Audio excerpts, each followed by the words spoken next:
What if tonight, as you lie in bed, someone's soul is crying out not with words, but with a silent longing that echoes through eternity? What if that someone isn't a stranger, but your own mother? A friend long gone, or a person whose life briefly brushed against yours? And now, they wait in a realm caught between mercy and fulfillment? Not in hell, not in heaven, but in purgatory. And what if the only thing separating them from their final freedom is your rosary? This isn't fiction. This is faith. This is the reality that the Church, the saints, and the mysteries of grace have quietly passed down to us. Not to frighten, but to awaken us. Because purgatory isn't just about suffering. It's about hope. And the rosary is the lifeline. So many have dismissed it as ritual, routine, or even irrelevant. But those who have touched the veil, those who have glimpsed beyond, saints, mystics, visionaries, tell another story. They tell of a sacred chain, each beat a spark of light in the vast shadows of suffering. They tell us that when you lift your rosary with intention, with love, you don't just pray, you intercede. You don't just recite, you rescue. And in this video, I'm going to take you on that journey. You'll learn what really happens when you pray the rosary for souls in purgatory. You'll see why you, yes you, might be the only person standing between someone's pain and their eternal peace. This isn't abstract theology. This is divine law. This is mercy in motion. And it begins with one simple prayer. There's a sacred silence that hangs over purgatory. It's not the silence of death, but of anticipation. Souls are there not because they are condemned, but because they are being cleansed. These are the saved. These are the beloved of God. But they are not yet ready to behold Him face to face. Something remains. A purging. A healing. And in that space of fire and longing, the Church has always taught that we, the living, have a role to play. Saint Catherine of Genoa once described purgatory not as a prison, but as a place of great joy mingled with great suffering.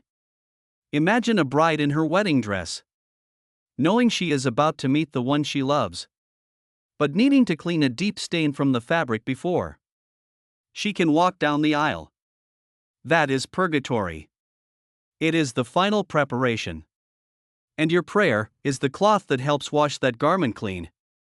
But why the rosary? Why not just any prayer? Because the rosary is not simply words, it is a journey through the very life of Christ.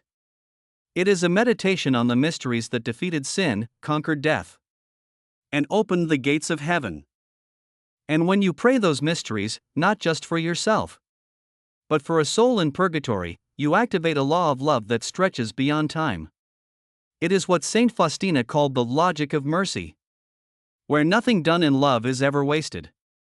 Saint Fina, a mystic of profound vision, once found herself drawn into this hidden realm not by dream, but by divine invitation. She stood among the souls who waited, not with resentment, but with trust.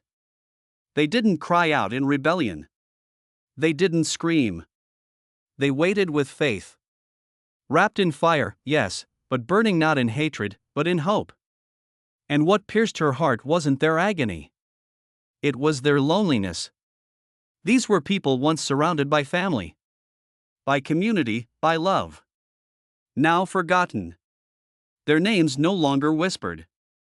Their stories erased. But heaven had not forgotten them. And neither must we. She saw, in that realm of shadows, a light break through the gloom.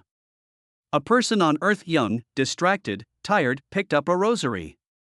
Not out of duty. Not for self-gratification. But out of love. A simple, sincere offering for a soul they didn't even know.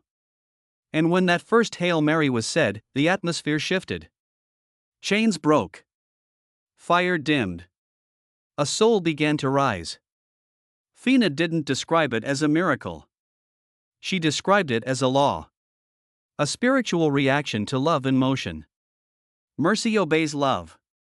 And the rosary is love's most persistent voice. Feeling overwhelmed, anxious, or unsure of your purpose? Bible Decoded is your step-by-step guide to understanding Scripture and finding peace, clarity, and strength in God's Word. Even if you've never read the Bible before, start your transformation today. Click the link in the comment or description to grab your copy now. And let God speak directly to your heart. What happens when you pray a rosary for someone you've never met? Someone long gone? In the spiritual world, time folds. Heaven hears. Angels move. And Mary walks. Not above, but into purgatory. Not distant, but present. She does not shy away from the pain of her children. She enters it. And with every Our Father, every Hail Mary, every Glory Be, she carries grace like water poured over fire. This is not poetic fantasy. This is the inheritance of the Church. The rosary is not just beads. It's not decoration. It's not ritual. It is the very chain that connects you to the eternal. And when you offer it for souls in purgatory, you become the hands of God's mercy. Saint Fina once feared that her prayers were too weak, that her distractions, her fatigue, made them worthless. But what she learned is what we must never forget: no sincere prayer is ever wasted. God does not count our perfection.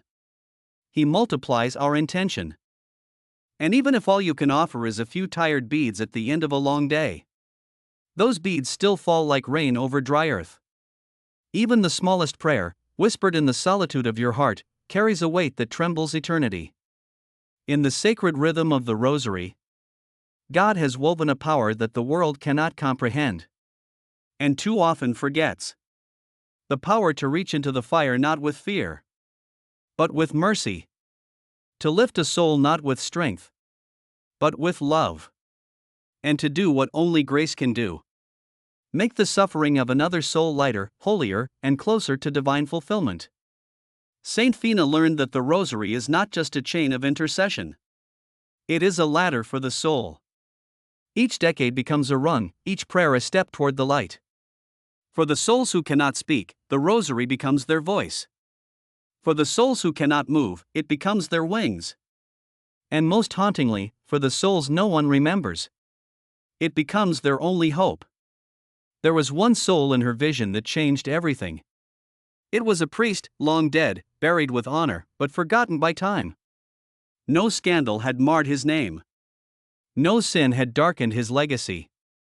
He was simply overlooked by history, tucked away in a cemetery, where grass had grown wild. No family visited anymore. No parishioner lit candles. His name, once spoken in reverence, had faded. And yet, his soul waited. He waited not in anger, but in silence. In peace that hurt. And then, somewhere across the world, a grandmother, kneeling by her bedside, offered a rosary not for him. Not for anyone in particular, but simply for a soul most in need. And that was him. That single act cracked the silence. The beads slipped through her hands like oil, and as they did, something in the spiritual world shifted. Fina saw it. Heaven responded. Angels moved. And that priest, long forgotten, began to rise toward the face of God. That is what we're talking about. That is what the rosary does. It is not passive. It is not routine. It is warfare. And in this war, your weapons are not bullets, not swords, but mysteries.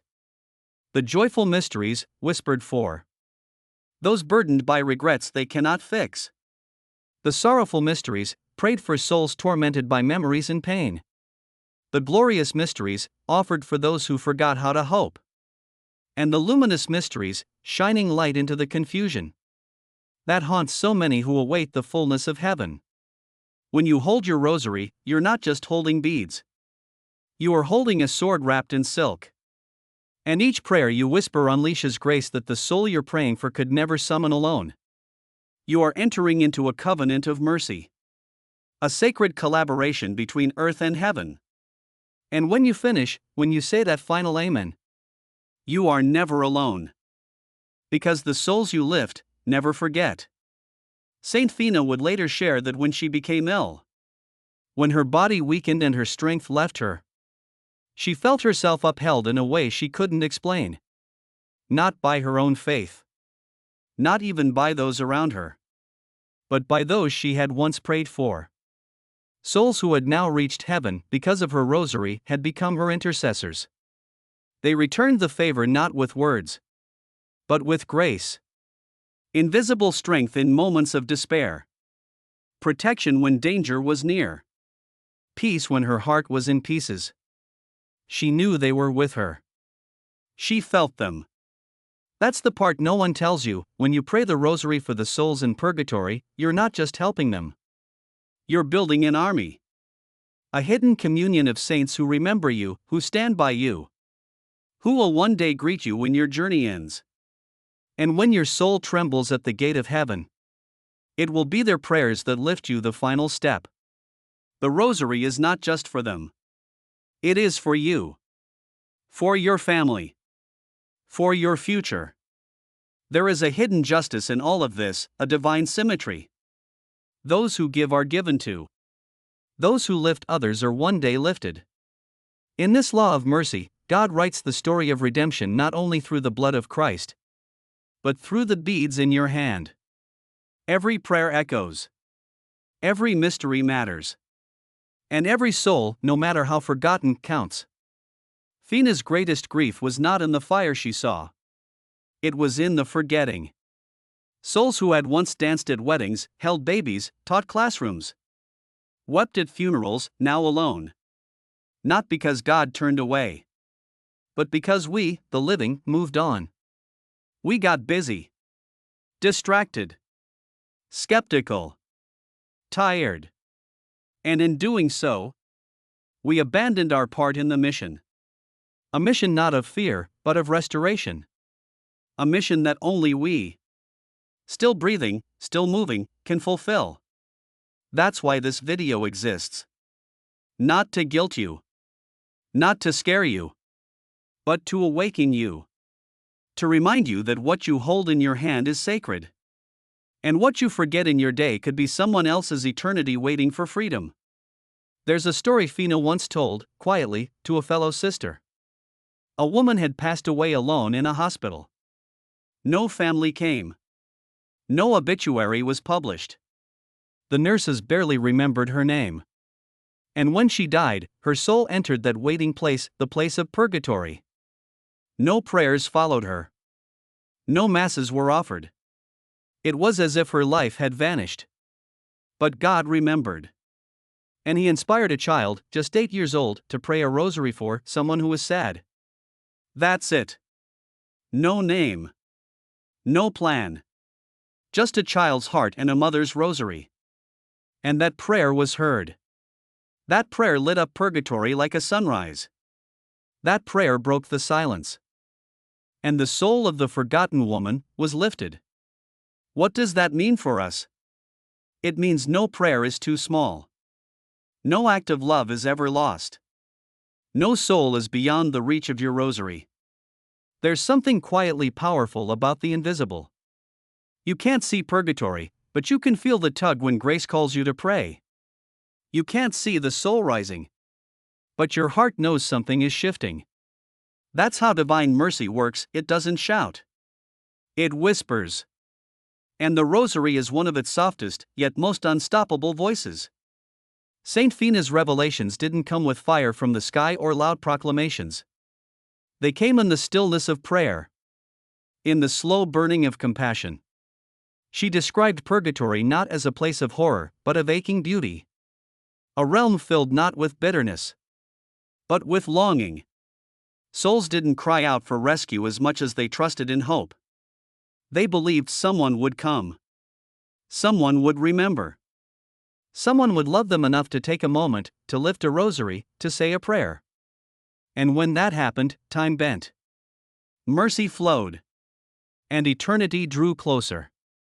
There is a reason the rosary is often depicted in the hands of saints and martyrs. Not because it's ornamental, but because it's essential. Saint Padre Pio, a spiritual warrior of our age, once said, "The rosary is the weapon for these times." He wasn't speaking only of spiritual battles in our own lives. He was speaking of the unseen war between despair and hope, between abandonment and remembrance.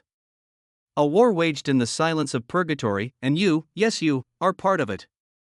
Every time you pray a rosary for the forgotten, you shine a light into the darkness. You send angels into the shadows. You bring Mary, the Mother of Mercy, into the places where healing is long overdue. She doesn't float above the suffering. She walks among it. And when you walk with her, soul by soul, you become an ambassador of the kingdom, a participant in the divine rescue. Fina said that she once asked the Blessed Virgin during a moment of mystical vision, "Why do so few remember them?" Mary didn't answer with anger, but with sorrow. She simply said, "They are busy."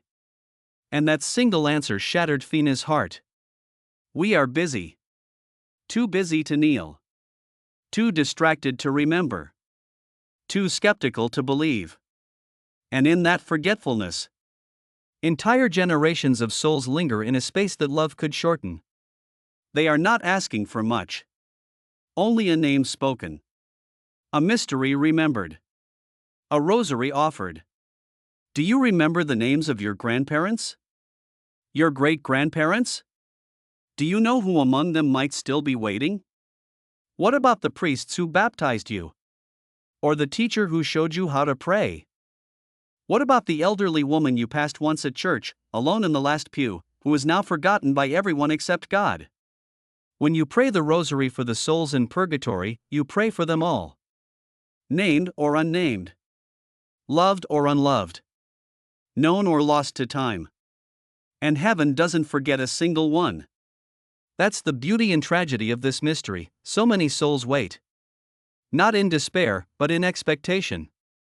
They believe we will remember. And when we do, when you do, grace does more than comfort. It liberates. The flame dims. The chains fall. And something divine begins to unfold. Fina once saw a soul so buried in silence that he hadn't felt the warmth of a prayer in decades. Not because he had sinned greatly, but because his name had vanished from human memory. His relatives had passed. His friends had aged. His town had changed. No one knew he existed anymore. But God knew. And so did Mary. And they waited. Then one night, during a retreat, a young seminarian felt called to pray the rosary for anyone God wished to free. He never knew who it was for. But heaven did. And that prayer, offered without knowing, released a man into the arms of the Father. This is not superstition. This is not romantic mysticism. This is the theology of the Church. The Catechism tells us that purgatory is a place of purification, of readiness, not punishment. And it tells us that the prayers of the faithful can hasten that purification. Your prayers matter. Your rosary matters. The mysteries themselves are tailored by divine wisdom. The joyful mysteries bring peace to souls who died suddenly, without time to prepare. The sorrowful mysteries soothe those burdened by past sins, those who lived in guilt, who now seek healing in the wounds of Christ. The glorious mysteries uplift those who lost their sense of hope, who forgot the promise of the resurrection. And the luminous mysteries restore clarity to souls who died in confusion, disillusionment, or spiritual blindness. Each set of mysteries is like a physician's remedy, divinely tailored to the wound it touches. And you, yes, you, are the one who delivers that healing, who wraps the rosary around their suffering and binds it in mercy. Fina used to say, "No soul rises alone." And what she meant is this: every soul that enters heaven brings with them the prayers of others. The mother who knelt every morning before breakfast. The monk who whispered decades in a cold monastery. The child who prayed in simplicity before sleep. These are the hands that lift the souls. And the astonishing grace is this: they don't forget. Once they reach heaven, they begin to pray for you. They become your unseen intercessors. They remember the one who remembered them. They protect. They guide. And they wait to welcome you when your time comes. There is a mystery in this divine economy that defies human logic but makes perfect sense in the heart. The more you give, the more you receive. The more you pour out mercy, the more mercy floods your own life. When you say the rosary for others, especially for the forgotten, you are planting seeds in eternity. And you may not see the flowers bloom until you stand before the throne of God, but they will bloom. There's a part of every soul that longs to be remembered, not in a selfish way, but in a sacred one. We were created for communion, not isolation. And purgatory, though filled with peace and hope, is a place of waiting for that communion to be made complete. That's where you come in. Your prayers, your rosary, are not simply acts of devotion. They are acts of love that echo across time, across generations, and across spiritual realms. Saint Fina would reflect that the deepest loneliness of purgatory wasn't the fire, nor even the delay of entering heaven, it was the silence. Souls there do not doubt God. They trust His mercy fully. But they wait in a quiet that aches. A silence that stretches like a shadow across their memory. The memory of life, of love, of family, of you. And when you pray, you break that silence. Your rosary becomes a bell that rings in the halls of mercy. Imagine it, every time you say the name of Jesus and the Hail Mary, a light flickers in purgatory. Every time you meditate on the scourging, the crucifixion, the resurrection, something within those waiting souls shifts. Pain is lessened. Hope is strengthened. The chains of spiritual heaviness begin to melt. And the soul begins to rise, not rushed, not forced, but drawn by grace. Drawn by love. There's a story told of a young mother who died during childbirth. Her baby survived, but she never got to hold her daughter. Years passed. The girl grew up, never knowing her mother. No photos. No voice recordings. Just a name, whispered by her grandmother. When she turned 18, that girl, on a whim, bought a rosary at a church gift shop. She didn't know how to use it. She Googled the prayers. And she began awkwardly, imperfectly, to pray for the soul of a mother she never met. Fina saw it. The mother's soul, long silent, long still, felt the warmth of her daughter's prayers. And for the first time in years, she began to rise. That's what this is. The rosary is not magic. It is not mechanical. It is not superstition. It is a relationship. It is love expressed through prayer. And when offered for souls in purgatory, it becomes a sacred exchange, your time for their freedom, your effort for their elevation, your prayer for their peace. Mary, our Blessed Mother, walks this path with you. When you begin the rosary, she comes. When you falter, she steadies you. When you forget, she remembers.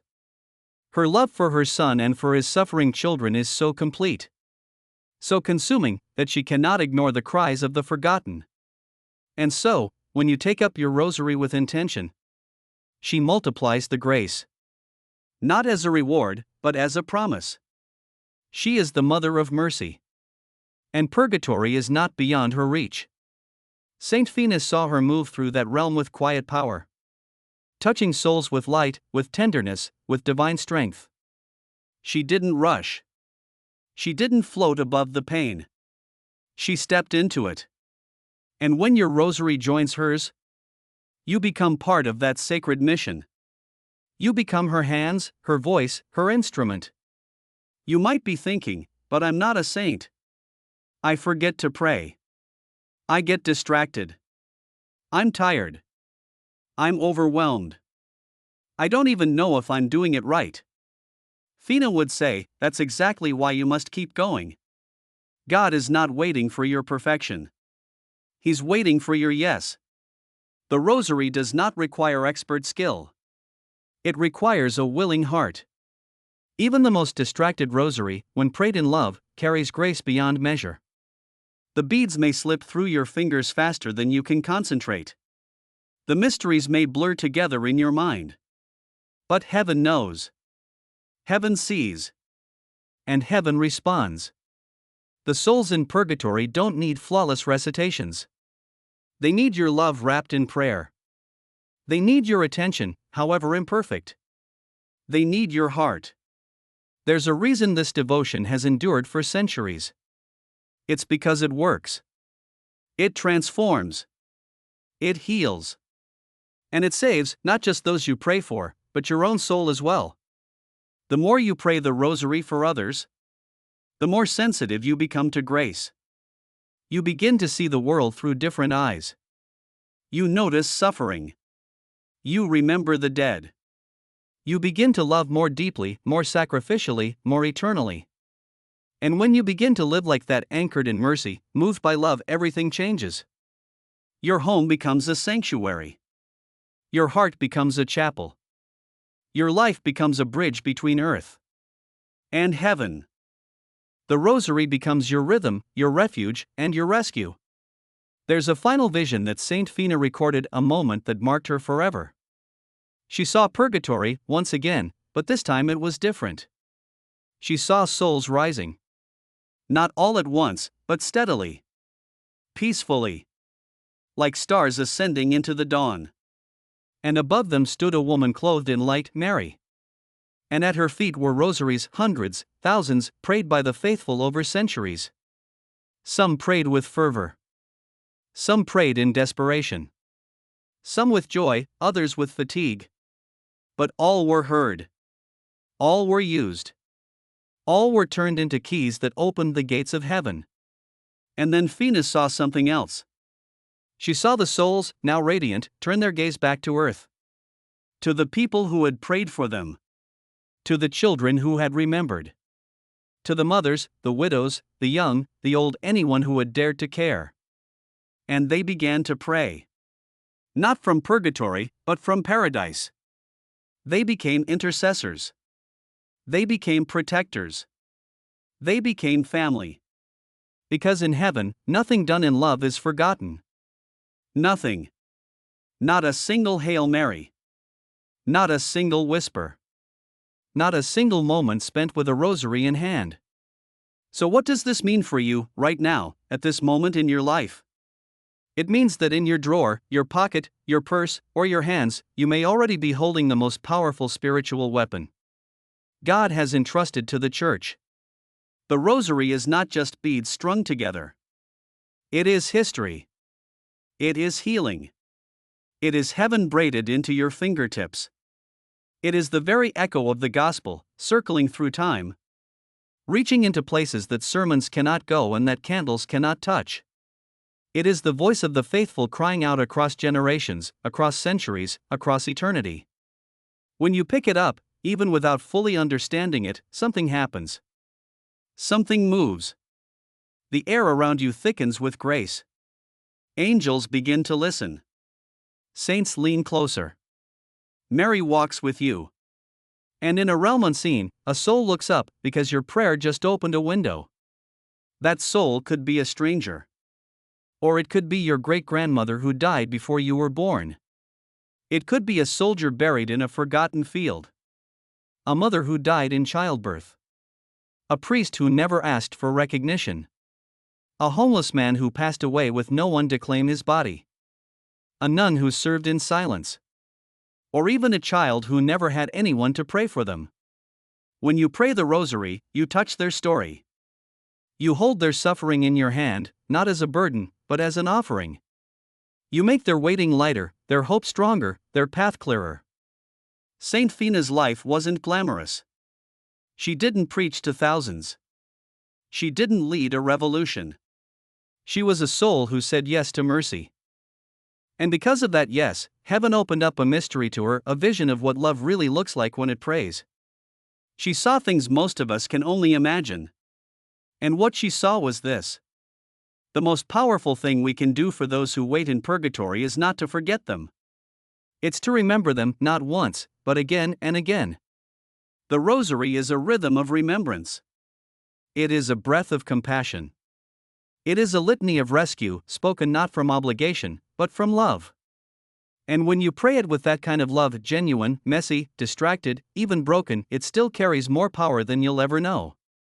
You may never see the soul you help. You may never know the face you lift into the light. But in heaven, they will know you. They will remember. And when your hour comes, when you are the one waiting, they will be the ones who step forward. And their prayers, their intercession, their love will be the bridge that brings you home. Fina once wrote, "No one rises alone. Every soul is carried, either by Christ's wounds or by the hands of the faithful who remember them." This is your invitation to be one of those hands. To hold the rosary not as a relic, but as a rescue line. To see the fire of purgatory not with fear, but with faith. To remember that forgotten souls are not gone. They're just waiting. And you may be the answer to their prayer. So tonight, when the world quiets down, when your body grows tired and the distractions fade, pick it up. Even if it's just 1 decade. Even if your mind wanders. Even if your heart is heavy. Begin. Say that first in the name of the Father. Let the beads slip through your fingers. Let the mysteries pass before your heart like scenes of a sacred movie. Let Mary take your hand. Let your voice rise like incense. And know that somewhere, a soul is listening. Waiting. Hoping. And rising. This is more than prayer. This is mercy in motion. If this message has stirred something in your heart, don't let it fade. Act on it. Light a candle. Pray the rosary tonight. Say a name out loud. Or just offer it for the soul most forgotten. Because your prayer may be the one that makes the difference. And if you feel called, share this message. Send it to someone who might need to hear it. Post it in your family group. Bring it to your prayer circle. Let others know the power they carry in their hands. And if you haven't already, subscribe to this channel. We're building a community of believers who want to go deeper, love harder, and pray with power. Hit the like button, not just for us, but for the souls still waiting. Every bit of engagement helps this video reach more people, and maybe, just maybe, someone who doesn't even know the rosary, yet might be inspired to pick it up for the very first time. May Our Lady, Queen of the Rosary, walk with you always. May the souls you remember never forget you. And may your life be a light that draws others from darkness into the radiant mercy of God. Thank you for watching. Thank you for praying. And may God bless you, and all the souls who still wait in hope.